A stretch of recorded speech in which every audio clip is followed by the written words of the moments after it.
भारत का पहला स्वनिर्मित विमान वाहक युद्धपोत आईएनएस विक्रांत हिंद महासागर में दबदबा कायम करने के लिए तैयार है। मैंने विक्रांत जहाज के बारे में 2009 से रिपोर्टिंग की है।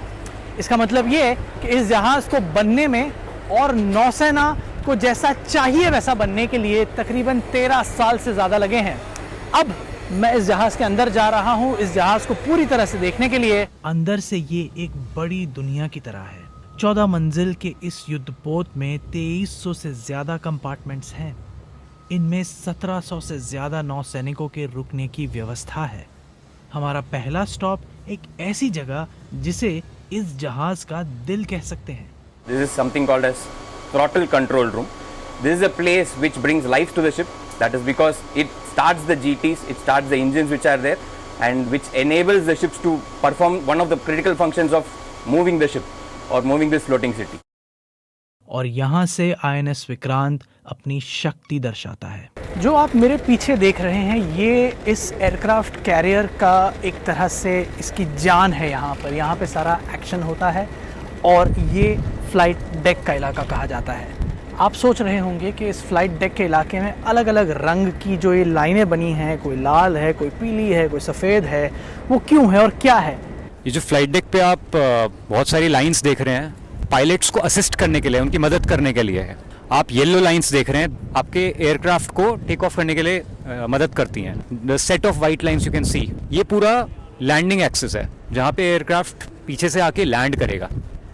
लाल रंग की जो आप लाइन देख सकते हैं, ये आपका ऑपरेशनल एरिया को सेपरेट करता है। लेकिन इस डेक पर ऑपरेशंस तब किए जाते हैं जब विक्रांत का मौसम विभाग इसकी अनुमति देता है। वेदर डाटा, वेदर पैरामीटर हम देते हैं, चाहे वो टेक ऑफ हो, लैंडिंग हो, उसमें wind direction, wind speed, temperature, cloud, ये ऑल जो पैरामीटर है ये सभी रिक्वायर्ड होते हैं।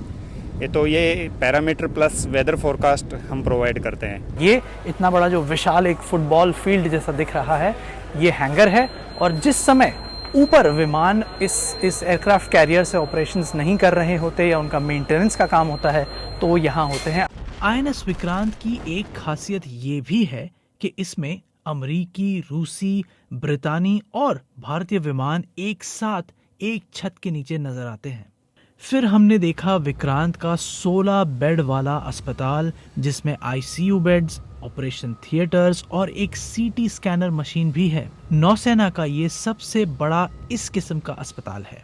रेस्टोरेंट की तरह दिखने वाला ये है विक्रांत का गैली एरिया यानी कि जहाँ पर खाना परोसा जाएगा, खाया जाएगा। आपको दिखा दूँ थोड़ा और आगे चल के, ये वो एरिया है जहाँ पे ये कॉफ़ी वगैरह की मशीन है, पानी पीने का की जगह है। यहाँ पर खाना रखा जाएगा और ये इलाका जो इसके पीछे का है ये है किचन जहाँ पर खाना बनाया जाएगा। अब विक्रांत में तकरीबन 1700 अफसर और सेलर एक समय पर काम करेंगे और इसलिए ऐसी और दो और गैलीज बनाई गई हैं। अपने पुराने जहाज आईएनएस विक्रमादित्य के साथ अब नौसेना के पास 2 एयरक्राफ्ट कैरियर जहाज है। लेकिन चुनौतियों को देखकर जरूरत कम से कम एक और ऐसे जहाज की है, ऐसा नौसेना का मानना है।